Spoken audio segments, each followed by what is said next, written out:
UP और उत्तराखंड की खबरों के लिए एबीपी गंगा को सब्सक्राइब करें और बेल आइकन दबाएं। आज रंग बिरंगे लिबास में उपस्थित जो बच्चे हमारे सामने हैं, आपके समक्ष आकर मुझे भी अपनी स्कूल में बिताए वर्ष, स्कूल में बिताई जिंदगी की याद आने लगी है। हमारे समय में स्कूली प्रशिक्षण जो होता था वो आजकल की जो प्रशिक्षण दी जा रही है उससे काफ़ी हद तक अलग था।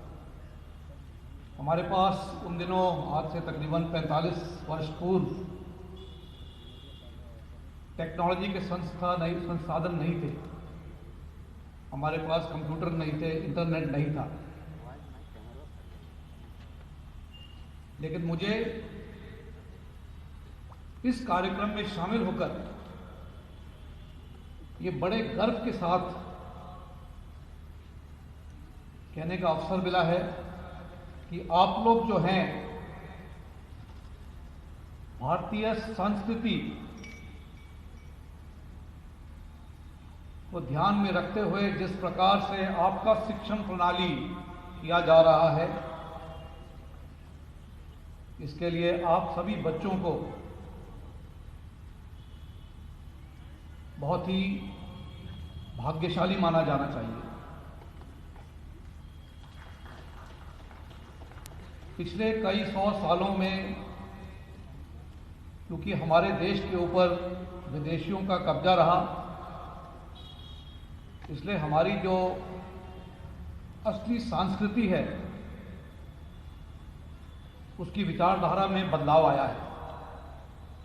लेकिन इस वक्त समय आ गया है कि हम अपनी पहचान को दोबारा लौटाएं, अपनी सांस्कृतिक पर जोर दें और अपनी शिक्षक संस्थाओं को अपनी संस्कृति के साथ जोड़कर रखें। हम लोग जब स्कूल में थे, हम लोग आपसी मेलजोल के साथ अपने अध्यापकों द्वारा दी गई शिक्षा प्रणाली को हासिल करते थे। उसी के जरिए हमारी आगे की कार्रवाई होती थी। और अगर हम आज इस सफल मंच पर पहुंचे हैं तो इसका श्रेय हमारे शिक्षकों को जाता है। उसके लिए मैं उन्हें धन्यवाद देना चाहता हूं। कुछ समय पहले मैं एक किताब में पढ़ रहा था कि पश्चिमी देश में एक शिक्षक अपनी कक्षा में विद्यार्थियों को जब सबक दे रहे थे तो विद्यार्थी आपस में बातचीत कर रहे थे और उनका ध्यान जो था वो उनके अध्यापक की ओर नहीं था। कक्षा में तकरीबन 30 बच्चे थे, जिनमें से 29 बच्चे आपस में बातचीत कर रहे थे और शिक्षक की तरफ बिल्कुल ध्यान नहीं दे रहे थे। तो जब शिक्षक ने उनसे पूछा कि क्या कारण है कि जो मैं आपको पाठ्य पढ़ा रहा हूं आप उस पर ध्यान नहीं दे रहे हैं, तो बच्चों का उत्तर था कि आप जो कुछ हमें पढ़ा रहे हैं ये तो हमें गूगल बाबा भी पढ़ा देते हैं, तो हमें यहाँ की कोई जरूरत नहीं है, आपके द्वारा शिक्षा जो आप दे रहे हैं इसकी कोई जरूरत नहीं पड़ती। तो फिर शिक्षक ने बोला फिर आप स्कूल क्यों आते हैं? उन्होंने कहा स्कूल आते हैं क्योंकि डिग्री हासिल करने के लिए हमें स्कूल आना पड़ता है, गूगल बाबा डिग्री नहीं दे सकते। लेकिन उसमें एक बच्चा था जिसने कहा नहीं, मैं आपसे ही सीखना चाहता हूं क्योंकि आपकी जो सिखलाई है उसमें समझ है। तो शिक्षक ने कहा ठीक है, अगर आप गूगल बाबा से ही पढ़ना चाहते हैं तो मैं आपको आज एक होमवर्क दूंगा, एक चुनौती दूंगा जिसका हल निकालकर आप कल आगे मेरे समक्ष आइए। और उन्होंने बोला कि एक जो टूथपेस्ट बनाने वाली फैक्ट्री है जो कॉलगेट का टूथपेस्ट बनाती है, उसकी जो मैनेजमेंट है, उसका जो चलाने वाले जो लोग हैं, उन्होंने देखा कि कॉलगेट टूथपेस्ट की बिक्री नहीं बढ़ रही है। उसकी बिक्री जो है एक लेवल पे आकर पहुंच गई है और उनको जो मैनेजमेंट को जो टास्क दिया गया है कि कॉलगेट की बिक्री बढ़ानी है, ये नहीं हो रही है। तो आप कल गूगल बाबा से पता करिए कि इसकी बिक्री कैसे बढ़ाई जाए। तो जब अगले दिन सब बच्चे वापस लौटे तो वो 29 बच्चे जिन्होंने गूगल पे पूरा सर्च किया था उनका जवाब था कि सर ये तो गूगल बाबा नहीं बता सके कि कॉलगेट की बिक्री कैसे बताई जाए, लेकिन जो वो एक लड़का था जो अपने अध्यापक की सुनाई करता था, उसके द्वारा शिक्षित होता था, उसने बोला सर मेरे को जवाब मिल गया। उसने बोला आप बताइए जवाब क्या है और आपको जवाब कैसे मिला। उसने बोला सर आप जब भी क्लास में आते थे वो बोलते थे कि हम जो आपको पढ़ाते हैं इस पढ़ाई में हम आपको विद्या देते हैं, हम आपको नॉलेज देते हैं और आपको एजुकेट करते हैं, लेकिन नॉलेज और एजुकेशन के बीच में जो अंतर है ये आपको समझना बहुत ज़रूरी है। तो उसी के जरिए मैंने जो सीखा है, मैंने उसके ऊपर विचार किया कि मुझे आउट ऑफ द बॉक्स एक सलूशन निकालना होगा। तो मैं रात भर एक कॉलगेट की टूथपेस्ट ट्यूब को लेकर उसको देखता रहा, उस पर विचार करता रहा और मुझे फिर ये सुझाव आया कि जो कॉलगेट की टूथपेस्ट का जो ट्यूब है उसका जो मुख होता है, अगर उसको थोड़ा और बढ़ा दिया जाए तो आपकी बिक्री बढ़ जाएगी। तो अध्यापक ने कहा ये कैसे होगा। उसने बोला सर जब आदमी टूथपेस्ट को लेकर अपने ब्रश पर लगाएगा तो हर बार जब वो टूथपेस्ट अपने ब्रश पर लगाएगा तो उसमें थोड़ा ज़्यादा टूथपेस्ट निकलेगा, क्योंकि उसका मुंह की जो नली है आपने बड़ी खोल दी है। तो जो टूथपेस्ट एक आदमी आम आदमी 2 महीने तक चलाता है वो 45 दिन में ख़त्म हो जाएगा। तो इस कारण से आपकी जो टूथपेस्ट की जो बिक्री है वो बढ़ने लगेगी। तो ये जो उसको सुझाव आया वो अध्यापक द्वारा दी गई शिक्षा के कारण आया, न कि गूगल बाबा द्वारा दी गई शिक्षा के। तो इसलिए आपने ध्यान रखना है कि आपके जो प्राचार्य हैं, आपके जो अध्यापक हैं, इनका आपके जीवन में एक बहुत बड़ा महत्व होता है। विद्यार्थियों, मैं ये कहना चाहूँगा कि हमारा देश भारत नए भारत के रूप में उभर कर सामने आने वाला है। आर्थिक गतिविधियों को देखते हुए, हमारी शिक्षा प्रणाली को देखते हुए, हमारी सामाजिक उन्नति को देखते हुए, शहरीकरण और जीवन में तकनीक के इस्तेमाल से जिस तरह से हमारा चाल चलन हो रहा है, हमारे देश का भविष्य एक उज्जवल भविष्य के रूप में उभर कर आने वाला है। लेकिन इसके लिए जरूरी है कि आप जो विद्यार्थी आज हमारे सामने बैठे हैं, आप हमारे देश का फ्यूचर हैं। हमारा देश किस तरह से उन्नति करेगा ये आपकी कार्यशैली पर निर्भर है। आप लोग जितने जोश और लगन के साथ मेहनत करेंगे, ईमानदारी और वफादारी के साथ अपना कर्तव्य पालन करेंगे, उसी प्रकार से, उसी प्रणाली से हमारा देश उन्नति करेगा। इसलिए हमारे देश का भविष्य आज आप सभी के हाथों में है, जो आज हमारे सामने बैठे हैं। इसको आपने ध्यान में रखना है। इसी के साथ मैं कहना चाहूंगा कि आपकी जो भी सोच है, सोच को ऊंचा रखिए। अगर आप तारों तक पहुंचने की कोशिश करेंगे तभी आप चांद पर पहुंच पाएंगे। लेकिन ये सब करने के लिए आपको कड़ी मेहनत करनी पड़ेगी। कड़ी मेहनत के बगैर आपको कोई सफलता नहीं मिलेगी। और जैसे कि स्वामी विवेकानंद ने कहा था कि अगर आपकी रोज की दिनचर्या में आपको किसी भी मुश्किल हालात का सामना नहीं करना पड़ता, अगर आप देख रहे हैं कि आप रोज की दिनचर्या में आपके आगे कोई मुसीबत नहीं पड़ रही है, तो आप गलत रास्ते पर चल रहे हैं। क्योंकि आप जब आगे बढ़ने की कोशिश करेंगे तो आपके आगे मुश्किल हालात पेश आएंगे और आपको इन सब से उभर कर आगे बढ़ना होगा। इसीलिए जरूरी है कि आप अपनी ताकत का पहचान करें। हम सभी में कुछ गुण होते हैं और कुछ अवगुण होते हैं।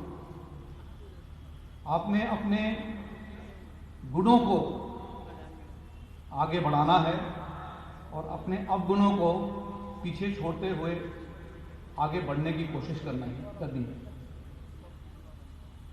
लेकिन जब जब आप ऐसी कोशिश करेंगे, जैसे मैंने कहा, आपको मेहनत और लगन के साथ काम करना है। इस प्रणाली में आपको मुश्किल पेश आएगी, आपको कई बार असफलता भी मिलेगी, लेकिन असफलता जो है, असफलता को आपको कभी हताश नहीं करना चाहिए। आपको कभी असफलता से हताश नहीं होना है। इस पर मैं चंद पंक्तियां कहना चाहूंगा कि असफलता एक चुनौती है। असफलता एक चुनौती है, इसे स्वीकार करो तुम। कहां खामियां रह गई, इस पर विचार करो तुम। असफलता एक चुनौती है, इसे स्वीकार करो तुम। कहां खामियां रह गई, इस पर विचार करो तुम। मेहनत और लगन के साथ आगे बढ़े चलो तुम, और हर नए शिखर पर परचम लहराए चलो तुम। हर नए शिखर पर परचम लहराए चलो तुम। असफलता एक चुनौती है, इसे स्वीकार करो। तो मेरा कहने का तात्पर्य है कि जब जब आप आगे बढ़ने की कोशिश करेंगे, आपको असफलता का भी सामना करना पड़ेगा। लेकिन ये असफलता जो है, बनिस्बत की आपको हताश करे, इसको आपको नया हौसला देकर आगे बढ़ने की कोशिश करनी ही होगी। जैसे कि हमारे पूर्व राष्ट्रपति अब्दुल कलाम ने कहा था कि अगर आप सूरज जैसी चमक चाहते हैं, अगर आप अपने में सूरज जैसी चमक चाहते हैं, तो आपको उससे पहले सूरज के जैसे जलना भी होगा। यानी कि you will shine like the sun, but for that you must first burn like the sun. इसका मतलब यह है कि आपको कड़ी परिश्रम करके अपना पसीना बहाना होगा, और अगर आप पसीना बहाते रहे तो आपको सफलता मिलेगी और आप सूर्य की तरह चमकने में सफलता प्राप्त करेंगे। साथ ही में मैं आपके आगे एक और विचार रखना चाहूँगा, और वो है गलत और सही के बीच में किस तरह से अंतर होता है, और सही और गलत कार्रवाई की सही तरीके से पहचान करना। हम सब लोग, खासकर जब हम स्कूल में होते हैं, हम कुछ स्पोर्ट्स पर्सन को या किसी अन्य व्यक्ति को देखते हुए अपना आइकॉन मानते हैं। यानी कि मैं भी इस मनुष्य की तरह बनना चाहूँगा आने वाले दिनों में। इसको हासिल करने के लिए आप ये यकीन करें कि जिस व्यक्ति को आप अपना आइकॉन मानते हैं, वो सही मार्ग पे चलने वाला व्यक्ति होना चाहिए। अगर इस चीज़ को आप ध्यान में रखेंगे तो सफलता आपको हमेशा मिलती रहेगी। इसी के साथ साथ जो भी कार्रवाई आप करते हैं, आप यकीन करिए कि अकेले आप कुछ कार्रवाई नहीं कर सकते। आपको जो भी कार्रवाई करनी है, एकजुट होकर एक टीम के तौर पर करनी है। ये तो आपने कितनी बार सुना होगा कि एक लकड़ी को अगर आप तोड़ें एक हाथ से तो आप तोड़ सकते हैं, लेकिन जब उन्हीं लकड़ियों का झुंड बन जाता है तो उसे तोड़ने में कितनी मुसीबत पेश आती है। इसीलिए जब भी आप कार्रवाई करते हैं, कभी अकेले को मैं ये शब्द अपने डिक्शनरी से निकाल दें। आप जब भी कभी कोई बातचीत करते हैं, इसमें हम का प्रयोग करें, क्योंकि अगर हम एक जैसा एकजुट होकर कार्रवाई करेंगे तो हम शक्तिशाली बन सकते हैं। कभी भी ये मत सोचिए कि कक्षा में अगर कोई बच्चा आगे चल रहा है तो मैं उसके साथ मुकाबला करके उसके बराबरी पे पहुंचूं। हर एक की अपनी अपनी प्रगति करने की श्रेणी होती है। जो बच्चा आगे चल रहा है उसकी कोशिश होनी चाहिए कि जो बच्चे पीछे रह गए उनको साथ लेकर मैं अपने जैसा अव्वल बनाने की कोशिश कर सकूं। तो अगर आप टीम वर्क के जरिए कार्रवाई करेंगे तो आप सदा सफलता प्राप्त करेंगे। इसी के साथ मैं यहाँ के जो आपके जो शिक्षक हैं, जो आपके जो अध्यापक हैं, उनके बारे में ये कहना चाहूँगा कि बच्चों की देखरेख, विद्यार्थियों की सफलता में आपका बहुत बड़ा हाथ होता है। हम सभी लोग जो किसी भी दर्जे पर पहुंच पाते हैं, हम अपने अध्यापकों की वजह से ही इस दर्जे को हासिल कर पाते हैं। और अगर कोई भी व्यक्ति कहता है कि मैं स्वयं अपने पैरों पर खड़ा हुआ हूं, तो मैं ये कहूँगा कि काफ़ी हद तक उसके विचार गलत है, क्योंकि हर एक व्यक्ति को किसी न किसी व्यक्ति से प्रेरणा मिलती है और उसी प्रेरणा के जरिए वो जब आगे बढ़कर चलता है तो उसे सफलता प्राप्त होती है। इसीलिए मैं जितने भी यहाँ पर अध्यापक हैं, मैं आपसे यही कहना चाहूँगा कि अपने विद्यार्थियों को सही मार्गदर्शन करें। और इस पर मैं, हमारे जो पूर्व राष्ट्रपति राधाकृष्णन थे, उन्होंने ये कहा था कि एक सच्चा अध्यापक वो होता है जो अपने विद्यार्थियों को सही दिशा पर चलने का निर्देश देता है और समय समय पर आदेश देता रहता है। वही सच्चा अध्यापक कहलाया जाता है। तो इसी के साथ मैं यहाँ के महाराणा प्रताप शिक्षण परिषद के जो संस्थापक हैं, इनके साथ जुड़ी हुई जितनी भी संस्थाएं हैं, आपने मुझे आज आपके समक्ष आकर अपने विचार प्रकट करने का जो मौका दिया है। संस्थापक सप्ताह समारोह चल रहा है, इसमें शामिल होने की मुझे बहुत खुशी महसूस हो रही है। मैं अपने को गौरवान्वित भी समझता हूँ और आपको ये कहना चाहूँगा कि भगवत गीता में श्री कृष्ण ने भी कहा था, कर्मण्ये वधिकस्ते न फलेषु कदाचित्, यानी कि निश्चित ही आपके परिश्रम के परिणाम स्वरूप फलों की बरसात आप पर होती है और होती रहेगी। इसी के साथ एक बार फिर मैं उत्तर प्रदेश के मुख्यमंत्री योगी आदित्यनाथ जी और महाराणा प्रताप शिक्षा परिषद के संस्थापक, इससे जुड़े हुए सभी महामहिम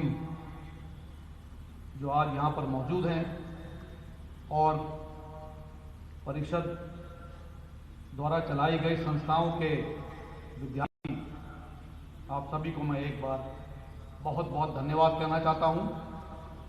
आपके कुशल भविष्य की हम प्रार्थना करते हैं और मैं यकीन के साथ कह सकता हूँ कि मेहनत और लगन के साथ अगर आप काम करेंगे तो आपको सफलता अवश्य प्राप्त होगी। और जैसे कि मैंने कहा, आपकी सफलता पर भारत देश की सफलता निर्भर है। इसीलिए आप जो भी कार्रवाई करते हैं उसे सच्चे दिल, ईमानदारी, वफादारी से करिए और हम चाहेंगे कि भारतवर्ष आने वाले वर्षों में देश में एक उन्नतिशील देश बने और पूरी दुनिया में हमारी संस्कृति का विचारधारा हम दुनिया में फैला सकें।